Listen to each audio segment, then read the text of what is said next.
بسم اللہ الرحمن الرحیم۔ آج 14 محرم الحرام 1446 ہجری ہے۔ آج سے 46 سال قبل خانہ کعبہ پر کچھ لوگوں کی طرف سے قبضہ کر لیا گیا تھا۔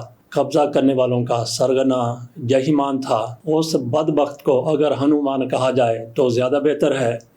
یہ ان لوگوں کی سربراہی کر رہا تھا، سرغنہ تھا۔ 400 لوگوں کی طرف سے خانہ کعبہ پر قبضہ کیا گیا۔ مقصد ان کا کیا تھا؟ قحطانی کو یہ امام مہدی باور کروانا اور منوانا چاہتا تھا۔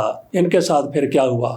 ان سارے لوگوں کا قصہ 14 محرم الحرام 2000 کو ختم کر دیا گیا تھا۔ ان کے خلاف آپریشن پورے 14 دن تک جاری رہا۔ انہوں نے خانہ کعبہ پر 1 لاکھ زائرین کو یرغمال بنائے رکھا، اور ان کے خلاف پھر جس طرح سے آپریشن ہوا اس کی ساری تفصیل آپ کے سامنے رکھتے ہیں۔ اگر عیسوی کیلنڈر کی بات کی جائے تو یہ 20 نومبر 1986 کو ان کی طرف سے خانہ کعبہ پر قبضہ کیا گیا تھا، اور 14 دن بعد 4 دسمبر 1986 کو ان سے قبضہ بازگزار کروا لیا گیا تھا۔ اس کے بعد ان کے ساتھ کیا ہوا، کیسے ان کو پھانسیاں ہوئیں، کتنے لوگ وہاں پہ جاں بحق ہوئے، اس کی پوری تفصیل آپ کے سامنے رکھتے ہیں۔ فجر کی نماز کے وقت امام کعبہ شیخ محمد الصبیل امامت کروانے کی تیاری کر رہے تھے۔ آج ہوا میں خنکی تھی، اس لیے انہوں نے خاکستری رنگ کا جبہ پہن رکھا تھا۔ 55 سالہ شیخ الصبیل کعبہ کے بالکل سامنے کھڑے تھے، اور ان کے پیچھے دائروں میں صفوں میں نصف لاکھ کے قریب نمازی موجود تھے۔ امام نے معمول کے مطابق نماز ادا کروائی۔ اس کے بعد انہوں نے مصلی پر اپنا رخ موڑ کر مائکروفونوں میں دعا شروع کی۔ اس دوران انہوں نے کنکھیوں سے دیکھا کہ مسجد کی پچھلی صفوں میں کچھ لوگ کندھوں پر تابوت اٹھائے آگے کی طرف بڑھ رہے ہیں۔ یہ کوئی غیر معمولی بات نہیں تھی۔ حج ابھی 20 دن پہلے ختم ہوا تھا، اور ابھی لاکھوں حاجی مکہ مکرمہ میں موجود تھے۔ ان میں سے جو بھی فوت ہو جائے اس کے لواحقین کی کوشش ہوتی تھی کہ نماز جنازہ مسجد الحرام میں امام کعبہ کی امامت میں ہی ادا ہو۔ یہ 20 نومبر 1979 کی بات ہے۔ ہجری کیلنڈر کے تحت اس دن نہ صرف سال کا پہلا دن تھا بلکہ نئی صدی کا بھی آغاز ہو رہا تھا، یعنی 1400 ہجری کا آغاز، 1400 ہجری کی شروعات۔ شیخ الصبیل نے دعا جاری رکھی، لیکن سروں پر سرخ دھاری دار صافے باندھے یہ لوگ انہی کی طرف بڑھتے چلے گئے، حتیٰ کہ بالکل قریب پہنچ گئے۔ ان کے آگے آگے میلے کچیلے کپڑوں میں ملبوس الجھی ہوئی داڑھی والا ایک آدمی تھا۔ اس نے امام کعبہ کو ایک طرف دھکیل کر ان سے مائک چھین لیا، اور مائک اپنے منہ کے قریب لا کر بدوی عربی لہجے میں پوری طاقت سے چیخا، برادران اسلام، اللہ اکبر، مہدی کا ظہور ہو گیا ہے۔ اس دوران اس کے ساتھیوں نے اپنے تابوتوں میں چھپی کلاشنکوفیں نکال کر لہرائیں اور جوابی نعرے لگانا شروع کر دیے، مہدی کا ظہور ہو گیا ہے، مہدی کا ظہور ہو گیا ہے۔ 50,000 نمازی پھٹی آنکھوں اور کھلے منہ سے یہ سارا منظرنامہ دیکھ رہے تھے۔ ان کی سمجھ میں نہیں آ رہا تھا کہ یہ ہو کیا گیا ہے، ہو کیا رہا ہے۔ اسی دوران مسجد الحرام کے در و دیوار فائرنگ کی آواز سے گونج اٹھے۔ سیکورٹی پر مامور پولیس اہلکاروں نے مزاحمت کی کوشش کی، جن پر ان جنگجوؤں نے گولی چلا دی۔ پولیس والوں کے پاس کوئی اسلحہ نہیں تھا بلکہ صرف ڈنڈے تھے، اس لیے وہ لمحوں کے اندر اندر ڈھیر ہو گئے، مارے گئے۔ مسجد کے صحن میں سپاہیوں کا خون بہنے لگا۔ گنبدوں اور میناروں پر بسیرا کرنے والے ہزاروں کبوتر بھی بے چین ہو کر ادھر ادھر اڑنے لگے۔ یہ کوئی معمولی بات نہیں تھی۔ اسلامی عقائد کی روح سے خانہ کعبہ کی حدود میں کسی قسم کے تشدد کی شدید ممانعت ہے، حتیٰ کہ وہاں کسی جانور کو بھی نقصان نہیں پہنچایا جا سکتا۔ نمازی دہشت کے عالم میں اپنی اپنی جگہوں پر بیٹھے باغیوں کی کارروائی دیکھتے رہے۔ باغیوں کی تعداد 400 کے قریب تھی، اور ان میں سے عورتیں اور بچے بھی شامل تھے، بلکہ کچھ سیاہ فام امریکی مسلمان بھی تھے۔ ان کے کمانڈر جنہوں نے امام الصبیل سے مائک چھینا تھا، وہ فوجی ڈسپلن سے اپنے ساتھیوں کو ہدایت دینے لگے۔ جنگجو مسجد کے طول و عرض میں پھیل گئے۔ ان میں سے کچھ نے مسجد کے 292 فٹ اونچے میناروں پر چڑھ کر وہاں مشین گنیں نصب کر لی۔ دوسروں نے مسجد کی دوسری منزل پر کھڑکیوں کے آس پاس پوزیشنیں سنبھال لی۔ اسی دوران سرگرا نے نمازیوں کو حکم دیا کہ صحن میں پڑے سینکڑوں قالینوں کو گول تہہ کر کے دروازوں کے پیچھے لگا دیں تاکہ باہر سے کوئی زبردستی اندر نہ آ سکے۔ دوسروں کو اسلحہ کی نوک پر حکم دیا گیا کہ وہ میناروں پر چڑھ کر نشانچیوں کو پانی، اسلحہ اور دوسرا سامان پہنچائیں۔ کمانڈر کے انداز سے صاف ظاہر ہوتا تھا کہ وہ لمبے مقابلے کی تیاری کر رہے ہیں۔ یہ کمانڈر 43 سالہ جہیمان تھا۔ ویسے اس بدبخت کا نام تو ہنومان ہونا چاہیے تھا۔ بہرحال چلتے آگے۔ جہیمان بن محمد بن سیف العتبی 1930 کی دہائی میں نجد کے علاقے میں پیدا ہوئے۔ کہا جاتا ہے کہ وہ بچپن میں بہت بد مزاج تھے اور بہت رویا کرتے تھے، اس لیے ان کا نام جہیمان رکھ دیا گیا، جس کا مطلب ہے منہ بگاڑنے والا۔ جہیمان نے پرائمری ہی میں سکول چھوڑ دیا تھا اور اس کے بعد کبھی تعلیم مکمل نہ کر سکے۔ کچھ لوگوں کے مطابق انہیں لکھنا نہیں آتا تھا، بلکہ وہ کلاسیکی عربی بھی اچھی طرح نہیں جانتے تھے۔ انہوں نے نیم فوجی ادارے نیشنل گارڈز میں شمولیت اختیار کی اور 18 سال تک اس کے ملازم رہے، لیکن ان کے ذہن میں کچھ اور چل رہا تھا، اس لیے وہ نوکری چھوڑ کر مدینہ آئے، جہاں اس وقت کئی مذہبی خیال پروان چڑھ رہے تھے۔ جہیمان کی مدینہ آمد سے چند سال قبل معروف شامی عالم دین محمد ناصر الدین البانی یونیورسٹی آف مدینہ میں حدیث کی تعلیم دیا کرتے تھے۔ ان کے نظریات سے متاثر ہو کر مدینہ کے نوجوانوں نے الجماعہ السلفیہ المحتسبہ الجماعہ نامی ایک تنظیم قائم کر لی۔ اب اسی جماعت سے وابستہ گروہ نے مسجد الحرام پر قبضہ کر لیا تھا۔ جہیمان کے ساتھیوں میں سے کئی ایسے تھے جنہوں نے خانہ کعبہ میں تعلیم پائی تھی اور وہ اس کے چپے چپے سے واقف تھے۔ انہیں پوری عمارت کو مکمل طور پر کنٹرول حاصل کرنے میں زیادہ وقت نہیں لگا۔ جہیمان نے میناروں پر نصب نشانچیوں کو حکم دے رکھا تھا کہ تمہیں دور دور تک جو بھی سپاہی نظر آئے اسے بلا تأمل گولی سے اڑا دو، کیونکہ اگر تم اسے نہیں مارو گے تو وہ تمہیں مار ڈالے گا۔ وہاں عورتوں، بچوں اور بزرگوں کی بڑی تعداد موجود تھی۔ مسجد میں عربوں کے علاوہ دسیوں ہزاروں غیر ملکی بھی موجود تھے جن کی اکثریت کو عربی نہیں آتی تھی۔ بہت سے پاکستانی انڈین مسلمان بھی موجود تھے۔ انہوں نے سرگوشیوں میں ایک دوسرے سے پوچھنا شروع کر دیا کہ یہاں کیا ہو رہا ہے۔ تو ان کی مشکل حل کرنے کے لیے باغیوں نے ایک پاکستانی کو اپنے درمیان شامل کر رکھا تھا۔ باغیوں نے پاکستانی اور ہندوستانی نمازیوں کو الگ کیا اور اس نے اردو میں پکار کر کہا، آرام سے بیٹھ جاؤ اور سنو۔ اسی دوران باغیوں نے چند دوسری زبانیں بولنے والے مترجم اکٹھے کر لیے تھے اور ان کی مدد سے انہوں نے نمازیوں کو اپنا پیغام سنانا شروع کر دیا۔ اسی دوران ایک مقرر نے بڑی فصیح عربی میں مسجد کے مرکزی لاؤڈ اسپیکر سے تقریر شروع کر دی اور اپنی اس کارروائی کے مقاصد بیان کرنے لگے۔ مکہ کے باسیوں کو پہلے تو سمجھ ہی نہیں آئی کہ خانہ کعبہ میں ہوا کیا ہے۔ پہلے تو فائرنگ کی آواز آئی، پھر لاؤڈ اسپیکر سے عجیب و غریب بیانات سنائی دینے لگے۔ پولیس کے موقع پر پہنچتے پہنچتے سورج طلوع ہو چکا تھا۔ 100 کے قریب سیکیورٹی اہلکاروں نے مسجد کی طرف بڑھنے کی کوشش کی، لیکن میناروں پر بیٹھے جنگجوؤں نے انہیں لمحوں کے اندر اندر گولیوں سے اڑا دیا۔ اس کے بعد دوسرے سیکیورٹی ادارے بھی وہاں پہنچ گئے۔ فوج کو بھی خبردار کر دیا گیا تھا اور اس کے دستوں نے مکہ کی طرف سفر شروع کر دیا۔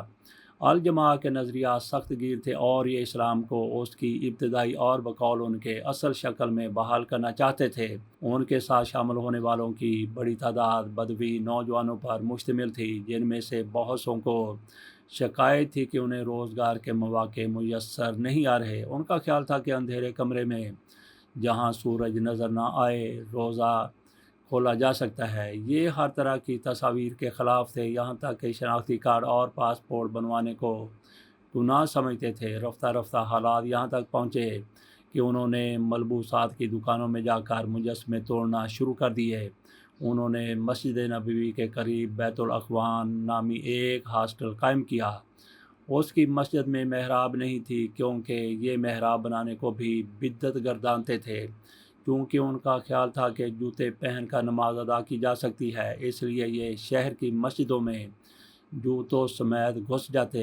مدینہ والوں کو ان باتوں سے تشویش پیدا ہونے لگی۔ 1977 میں مدینہ کے بعض جید علماء نے بیت الاخوان پہنچ کر انہیں قائل کرنے کی کوشش کی۔ مسجد کی چھت پر ہونے والی اس بحث کا یہ نتیجہ نکلا کہ کچھ لوگوں کو تو قائل ہو کر الجماع کا ساتھ چھوڑ گئے، مگر اکثریت زیادہ کٹر ہو کر جہیمان کے گرد اکٹھی ہو گئی۔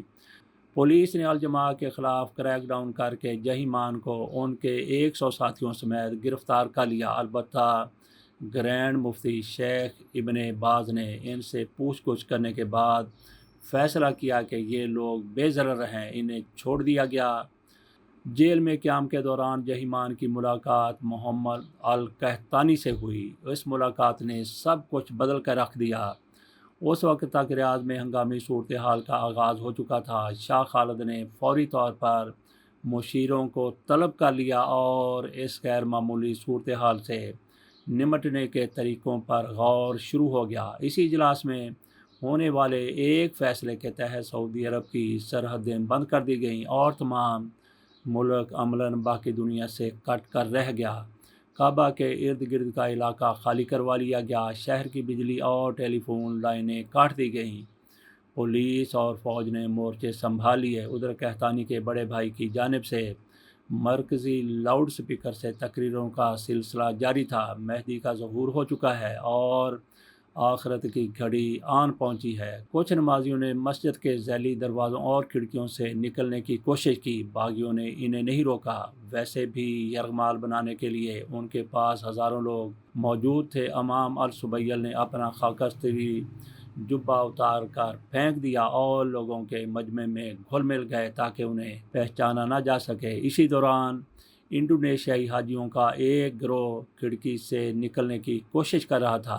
امام کعبہ ان میں جا ملے۔ جنگجوؤں نے انہیں دیکھا مگر روکنا نہیں چاہا، روکنے کا تردد نہیں کیا۔ یوں امام وہاں سے صحیح سلامت نکلنے میں کامیاب ہو گئے۔ جوں جوں دن نکلتا جا رہا تھا اس واقعے کی سنگینی کھل کر سامنے آ رہی تھی اور ساتھ ہی دھاگے الجھتے چلے جا رہے تھے۔ حکام کے پاس درست معلومات نہیں تھی کہ باغیوں کی کل تعداد کتنی ہے، ان کے پاس کس قسم کا اسلحہ ہے، خوراک کتنی ہے اور یہ کہ مسجد میں کتنے یرغمالی موجود ہیں۔ پھر یہ معمہ اپنی جگہ تھا کہ کون لوگ ہیں اور خانہ کعبہ کو اس طرح بزور اسلحہ قبضہ کر کے کیا مقاصد حاصل کرنا چاہتے ہیں۔ کہیں کوئی بیرونی طاقت تو اس کے پیچھے نہیں۔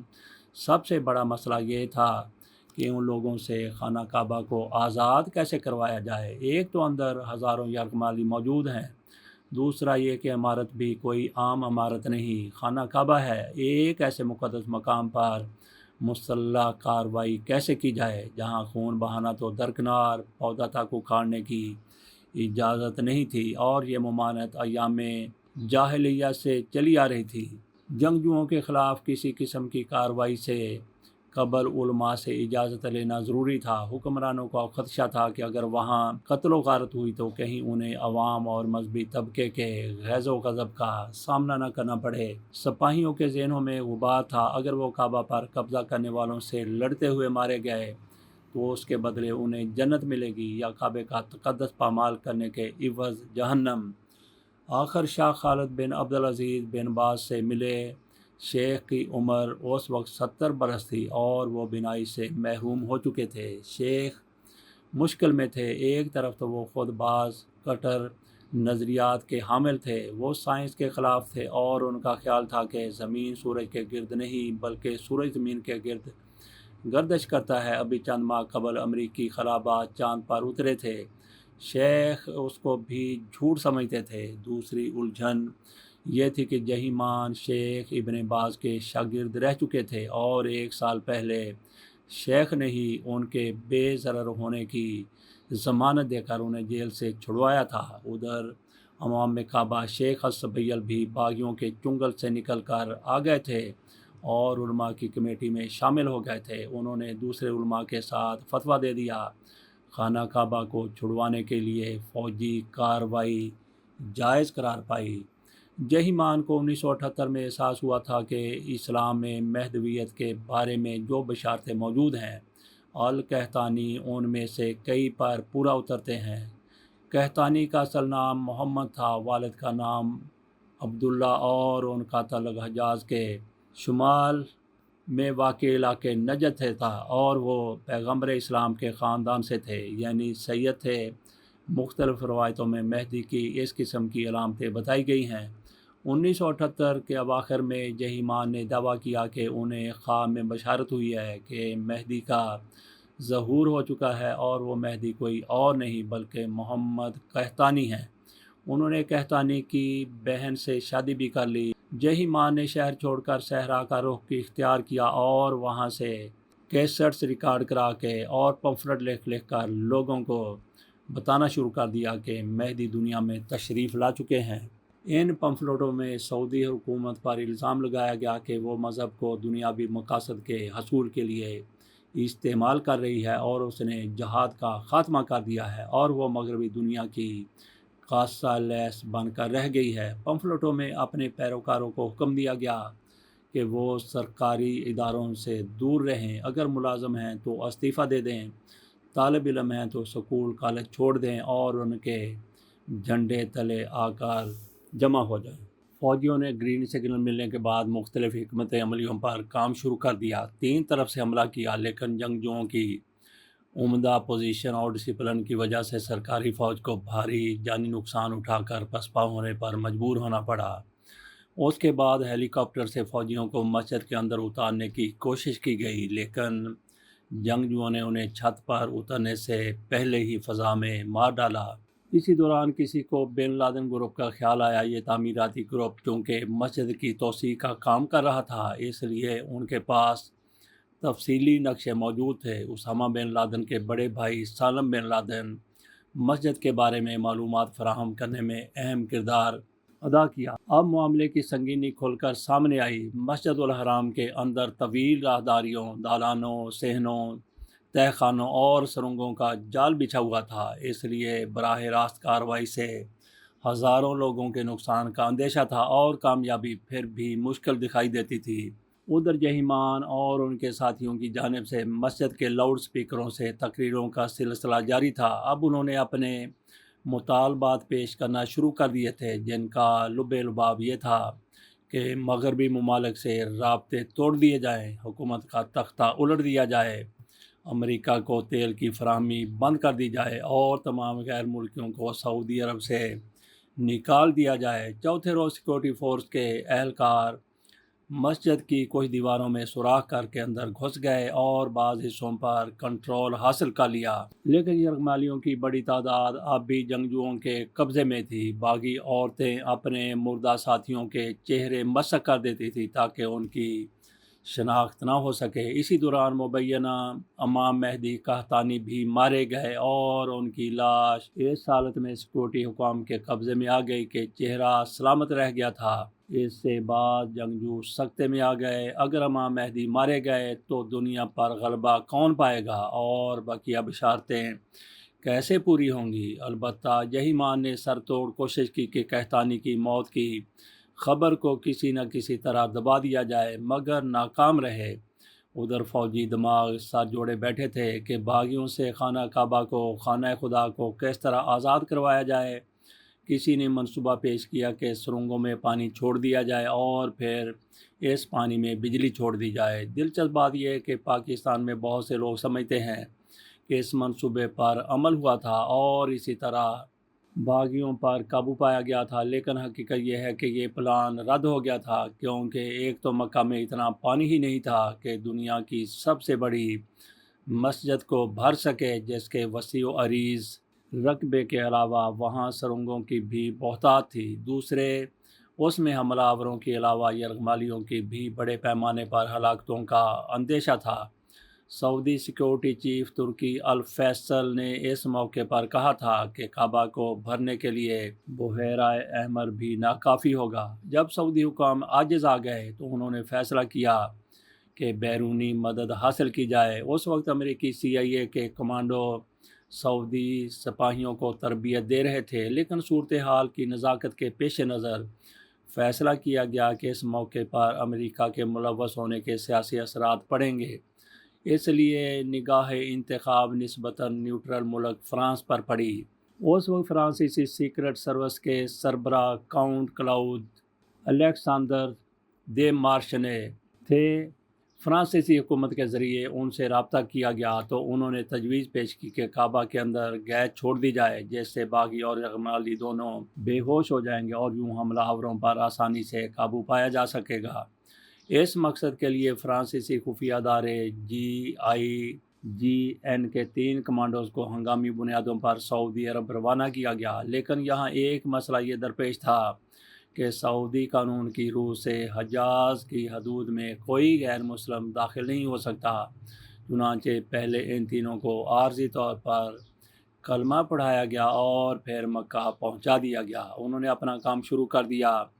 مسجد کی وسعت کا معاملہ پھر اڑ آیا۔ اس میں دالانوں، صحنوں اور راہداریوں کی کثرت تھی، جن میں سے اکثر حصے کھلے تھے اور اس لیے گیس کا خاطر خواہ اثر نہیں ہوا۔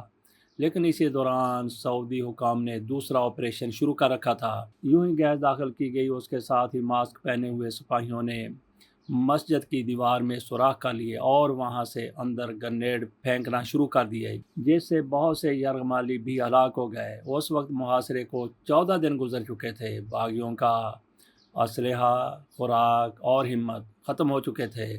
اوپر سے مبینہ امام مہدی بھی مارے جا چکے تھے۔ اس لیے بچے کھچے باغیوں نے 4 دسمبر کو اپنے آپ کو حکام کے حوالے کر دیا۔ ان میں جہیمان بھی شامل تھا، جس کی ابتر حالت تصاویر میں دیکھی جا سکتی ہے۔ سعودی انٹیلی جنس کے سربراہ شہزادہ ترکی الفیصل اسے دیکھنے ہسپتال گئے تو انہوں نے شہزادے کا ہاتھ تھام لیا۔ شاہ خالد سے کہو مجھے معاف کر دیں، میں آئندہ ایسا نہیں کروں گا۔ تاہم ان کی یہ درخواست قبول نہیں ہوئی اور اگلے چند دنوں میں جہیمان کو ان کے 62 ساتھیوں سمیت سر عام سزائے موت دے دی گئی اور یوں اس واقعے کا خاتمہ ہوا۔ اسی دوران کئی ہلاکتیں ہوئیں۔ مختلف لوگ مختلف تعداد بتاتے ہیں۔ حکومت کا کہنا تھا کہ اس کے 127 اہلکار مارے گئے اور 1 درجن کے قریب نمازی بھی جان سے گئے۔ تاہم غیر سرکاری طور پر تعداد 4000 کے قریب بتائی جاتی ہے۔